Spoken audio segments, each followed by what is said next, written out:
Di sebuah wilayah di ujung Pulau Jawa, tepatnya di Provinsi Banten sekitar tahun 1526, berdirilah sebuah kerajaan Islam.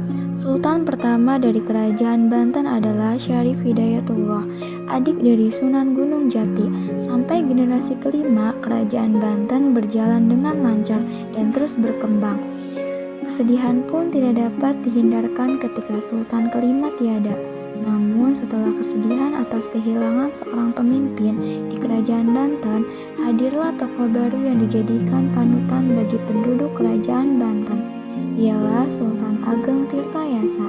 Puncak kejayaan pun bisa tercapai, tapi siapa yang bisa menyangka bahwa kejayaan itu akan hilang? Awal kisah saat acara penyerahan kekuasaan dari Sultan kelima kepada Sultan Ageng Tirtayasa berlangsung pada sore hari. Penobatan pengangkatan Sultan Ageng Tirtayasa berlangsung meriah namun hikmat. Sesepuh menyerahkan jabatan kepada Sultan. Aku serahkan jabatan ini kepadamu, semoga engkau dapat menjalankan tugas sebagaimana mestinya. Ucapan Sultan adalah janji dan perbuatan Sultan adalah tindakan yang akan ditiru oleh orang banyak.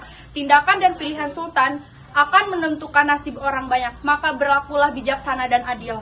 Aku percaya kau dapat melakukannya, Pangeran Dipati. Insya Allah aku dapat melakukan semuanya dengan baik dan benar. Tapi aku masih membutuhkan tetua dan sesepuh untuk melakukannya. Aku mohon bantuannya. Selamat Ayahanda, mulai saat ini kau bukanlah hanya kepala rumah tangga, namun kau adalah pemimpin bagi kerajaan Banten ini. Sebagai seorang anak, aku akan selalu mendukungmu atas keputusanmu demi kebaikan rakyat dan keluarga kami. Oh anakku, terima kasih. Ayah sangat merindukan. Kakak, kapan kau datang? Aku merindukanmu, sudah lama sekali sejak kau terakhir kembali. Apa ada di tas itu, kakak? Oh, itu baju kotor kakak selama 1 minggu kemarin. Mana oleh-oleh untuk kau, kakak? Ada harap yang kakak temui ketika kakak hendak pulang. Tapi coklat itu kakak makan karena lapar. Lah? Kamu sudah semakin gendut, kamu tidak boleh makan coklat. Kakak ini dasar. Sudah, lebih baik kita semua makan terlebih dahulu untuk merayakan hari yang bersejarah ini.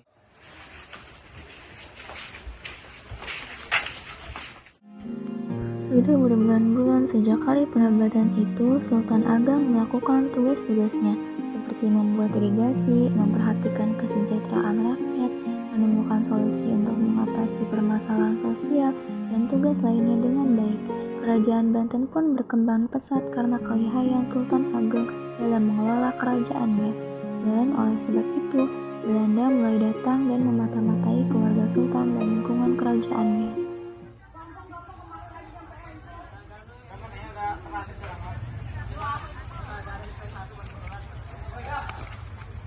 Wilma, aku mempunyai ide yang bagus untuk memulai peperangan. Bagaimana kita mulai dengan cara yang halus, seperti bernegosiasi. Kita iming-imingi si Sultan tua itu dengan keuntungan yang berlimpah. Mereka pasti tergiur. Are you sure, Kev? Kau kira Sultan yang kita hadapi saat ini adalah seorang ababil yang dengan mudah kita peralat? So hard. Tenang saja, daerah selatan kan sedang kekurangan pangan. Kita bisa bekerja sama dengan tujuan memenuhi kebutuhan pangan mereka. You're right, Lupas. Ayo kita lakukan sekarang. Setelah itu, Wickham dan istrinya bergegas pergi ke istana Surosowan. Tak lama di perjalanan, tibalah mereka di istana Surosowan dan menemui Sultan di istana Surosowan. Namun, tak disangka-sangka, kedatangan mereka sebagai perwakilan dari VOC ditolak tegas oleh Sultan Ageng. Ternyata, usaha yang dilakukan oleh Wickham dan Wilma belum berhasil. Akhirnya, Wickham dan Wilma diusir oleh pengawal Sultan. Sesepuh, apakah tindakanku untuk mengusir mereka itu tadi benar? Bagaimana jika mereka melakukan penyerangan? Aku bukannya takut untuk berperang, tapi berapa banyak nyawa yang melayang? Rakyat akan sengsara. Tidak, Baginda. Tindakanmu sudah sangat bijaksana. Bagaimanapun mereka mencoba untuk monopoli perdagangan di Banten, tindakanmu sudah benar. Bagaimanapun juga rakyatlah prioritas kita. Kalaupun akan terjadi peperangan, Sultan, percayalah padaku, prajurit kita terkenal tangguh, berani, dan setia. Mereka tidak mungkin berani. Kita tidak tahu apa yang akan terjadi ke depannya. Yang bisa kita lakukan hanya bersiap-siap, berusaha, dan bertawakal. Masalah tak dapat terhindarkan begitu saja. Beberapa minggu kemudian, setelah negosiasi antara VOC dengan Sultan, segerombolan nelayan datang ke istana Sultan untuk melaporkan apa yang telah mereka alami. Ada apa rakyatku? Maaf Ratuku, tapi prajurit VOC tadi pagi datang dan memblokade kapal-kapal pedagang asing serta menghancurkan kapal milik kami. VOC, bukanlah mereka yang datang menghadap Anda waktu itu? Benar, berani-beraninya mereka. Sesepuh kirim 100 prajurit ke sana dan hancurkan kapal dagangan mereka. Usir mereka dari Banten dan pastikan rakyat tidak ada yang celaka. Baik, Sultan. Pengusiran Belanda dilakukan oleh tentara-tentara yang Sultan Ageng kirimkan di dermaga-dermaga kerajaan Banten. Pasukan yang Sultan Ageng kirimkan berhasil mengusir kapal-kapal dengan VOC. Beberapa tahun kemudian, di ruang kerjanya, Sultan Ageng tampak sedang memikirkan sesuatu dan kemudian ia memanggil putra-putranya. Duduklah. Karena kalian sudah cukup dewasa, aku ingin kalian menjalankan tugas pemerintah dan menjalankan tugas ini. Kau Sultan Haji, aku berikan kau tugas untuk mensejahterakan rakyat Banten. Tapi ayah, Aku yakin kamu bisa. tapi ayah, Bisa. tapi ayah aku Bisa. Baiklah. Akhirnya. Terima kasih ayah, aku akan berusaha untuk sebaik mungkin. Dan kau Arya Purbaya, aku ingin kau menjaga kedamaian rakyat Banten dan mengambil alih keamanan rakyat Banten ini. Pak, Bisa. ya memang aku bisa. Baiklah ya, aku juga akan melakukan tugasku dengan baik. Putraku, apa yang telah kalian lakukan hari ini? Aku telah memberikan bantuan sembako kepada rakyat yang tidak mampu ayah. Bagus, bagaimana dengan Purbaya? Aku telah menjaga daerah konflik dan mengendalikannya langsung ya. Aku berhasil mengendalikannya ya. Bagus Purbaya, kau telah melakukannya dengan sangat baik. Aku bangga padamu. Terima kasih ya. Setelah makan malam selesai, Putri Gusti berjalan sendirian keluar istana. Sultan Haji iri dan merasa kesal kepada Arya Purbaya. Menurutnya, ia juga telah melakukan tugasnya dengan baik, tetapi ayahnya hanya memujinya sekadarnya saja. Berbeda dengan pujian kepada Purbaya, melihat sang putra, Hikef dan istrinya yang dari tadi menguping tahu dengan jelas apa yang Sultan Haji kesalkan dan memulai aksinya kembali. Sultan Haji, ada apa? Ekspresi wajahmu terlihat sangat kesal. Siapa kau? Apakah itu terlihat sangat jelas? Aduh, jangan sampai kerutan di wajahku semakin bertambah. Kenalkan, aku Wilma dan ini Kev. Kan aku Sultan Haji, putra mahkota Kerajaan Banten. Ya, kami telah banyak mendengar tentang kedermawan Anda. So, apa yang membuat Sultan yang dermawan ini kesal? Tidak, hanya merasa iri aja terhadap adikku karena terlalu dibangga-banggakannya. Padahal aku putra mahkota. Apakah kalian berpikir itu berlebihan? No, it's very well Sultan. Menurutku Sultan Tirtayasa memang lebih menyayangi Pangeran Arya Purbaya. Kalian mengetahuinya? Oh, tidak, maksud Astaga, apakah itu pertanda? Tanda apa, Kev? Oh, aku merasa walaupun kau putra mahkota, tata saja bisa diberikan kepada adikmu. Kemarin aku melihat mereka berdua serius tanpa sepengetahuanmu.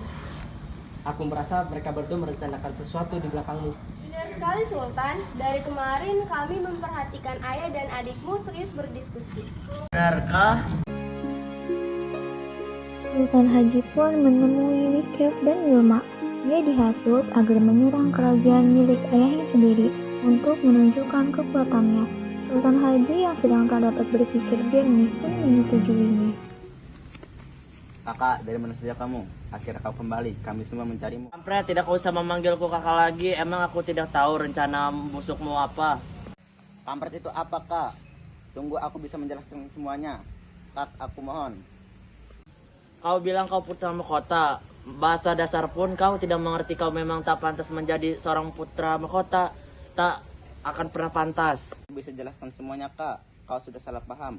Aku tidak pernah punya keinginan untuk merebut posisimu dari kerajaan. Kau lebih pantas daripada aku. Aku sudah tak percaya pada kau.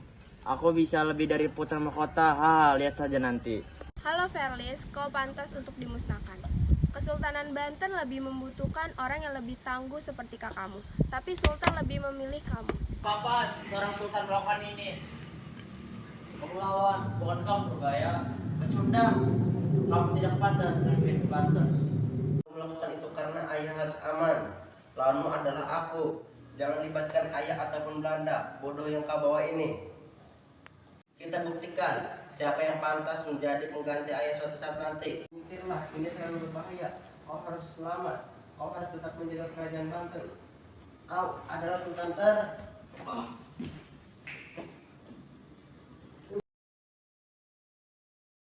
Ayah, kakak, apa yang kamu lakukan? Mereka orang tua kita, Kak. Bertandinglah seperti pemerang, bukan pecundang. Bukan menyakiti orang-orang di sekitar kita.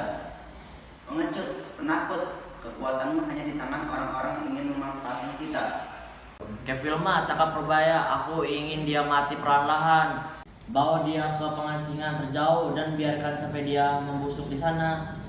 Sultan Banten akan runtuh tidak lama lagi jika kau tetap melibatkan mereka. Lihat saja nanti. Setelah perkelahian berhenti dan Pangeran Arya Purbaya telah dibawa oleh VOC untuk diasingkan, suasana menjadi hening. Sultan Haji menarik nafas dan menghembuskannya dengan kuat. Apa-apaan kalian masuk ke sini tanpa izin pengawalku? Kami kan sudah bagian kerajaan ini, kami bisa masuk kapan saja. Kerajaan ini sekarang dan bukan bagian dari kesultanan. Sekarang cepat sebutkan apa yang kamu mau dan angkat kaki dari kerajaanku. Hei Sultan, kau pikir kau bisa seperti ini berkat bantuan siapa? Tuyul, dukun desa? Cih, bertindaklah sopan dan tunduk pada kami. Apaan kalian ini? Kalian mau monopoli perdagangan di sini, ha? Berjanjian hanya memperbolehkan kalian kembali berdagang di Banten ini. Bukan monopoli tidak pengawalan bahwa ada Belanda ini pergi dari sini. Stick the hand of Putra Mahkota or I will kill you right on your palace. Kukira kau cukup pintar menghadapi kami. Ternyata tidak sama sekali. Seluruh pengawalmu sudah kuhabisi. Pos-pos penjagaan sudah kududuki oleh kolonel kami. Ada kata-kata terakhir yang ingin kau sampaikan, Putra Mahkota? Kurang ajar pengkhianat, padahal aku akan memberikanmu koin emas sebanyak apapun yang kau mau. Tapi ternyata kau menginginkan kerajaanku. Kami tidak membutuhkan koinmu, bodoh. Kerajaanmu lah yang akan mensejahterakan negara kami. Alfred.